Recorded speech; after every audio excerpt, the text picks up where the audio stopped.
I'm Tiger Height, and I'm here to make WWE Smackdown and Pro Wrestling Majestic again. Overall, the show was good. It's a Smackdown that I'm probably going to forget tomorrow. Well, because Bound for Glory is tonight, and I have better things to do, but I enjoyed the time that I watched it. Now, there was a big match made for Crown Jewel on this show, and I will most likely remember that, but at the same time, it's a Smackdown.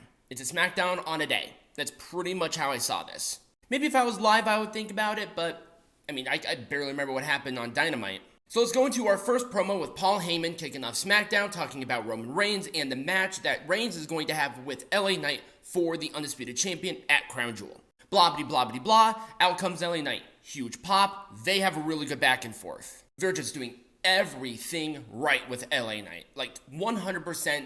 This match is deserved. And guess what?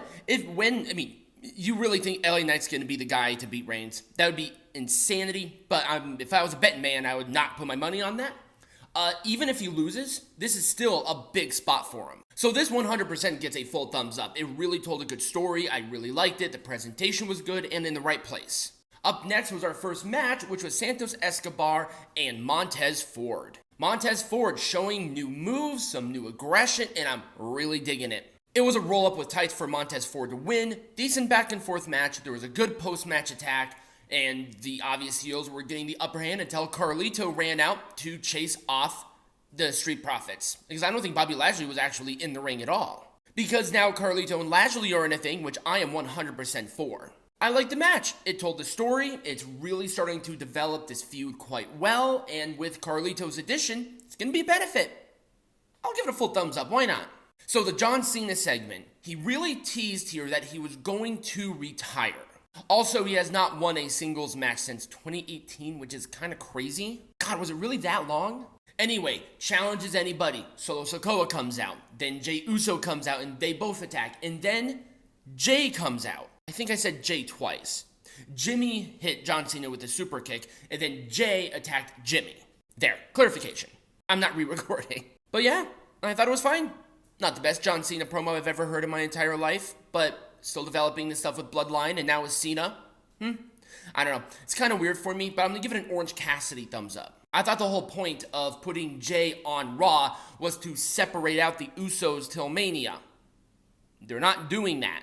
So up next was Logan Paul coming out, talking about his boxing win against whatever his name is, and then Rey Mysterio comes out. And I said that they made a really big match here for Crown Jewel, and no matter how you brush with it, this is a big match. They're building it to a big match. Logan Paul mentioned Rey Mysterio and the United States Champion during his boxing fight. That's cross-promotion. And whatever you say about it, who else deserves the opportunity to go for the United States Champion right now? This is a big match. Rey Mysterio and Logan Paul with the face down. They actually had good chemistry on the mic, back and forth. I liked it. It gets a full thumbs up. Up next was A-Town Down Under taking on Dragon Lee and Cameron Grimes. I'm liking this little feud. It's very interesting. It's not something going after a title, but also it's putting Cameron Grimes, all these good stars on television, having a match. Was it a great match? It wasn't a great match. It was short, but they got a fun match out of the time allotted. And it was A-Town Down for the heels to win. Nobody looked bad. Nobody looked weak. Everybody looked fine. I wish it was a little bit longer, but it is what it is. I'll give it an Orange Cassidy thumbs up. And in our main event, for the WWE Women's Champion, we have Io Sky defending against Charlotte Flair. Why? Because Charlotte Flair is Charlotte Flair, and these two had a good main event. I'm sorry, it was a good main event. I liked this. I like how they structured where Charlotte will most likely be in a feud with Bayley outside of the title, which is good. I liked how Io Sky won the match where Charlotte speared Io, but Io had the belt, so essentially Charlotte speared the belt, knocking her out enough for the 3 count. Io is still champion, continuing her thing, putting her in a perfect light, and even Dakota Kai, who's still on the shelf, getting involved in some way, shape, or form, still putting her on there. The presentation of this match was exactly what it needed to be. It's building back Damage Control. And I didn't think they were going to be able to do that, but damn it, we're standing here doing it. So there was a post-match attack on Charlotte until Bianca Belair came out. I don't know why I almost said Dakota Kai. Bianca Belair returned. And Bianca Belair destroyed everybody, basically putting herself now in the position of title contention, which is great. Getting Charlotte away, her and Bayley can have a main event feud there. You have Io Sky and Bianca. There's a lot here, a lot of diversity. And as soon as Dakota Kai becomes healthy again, maybe we bring in Asuka. Maybe we bring in somebody different. I don't know, but I'm excited for it. This gets a full thumbs up, by the way.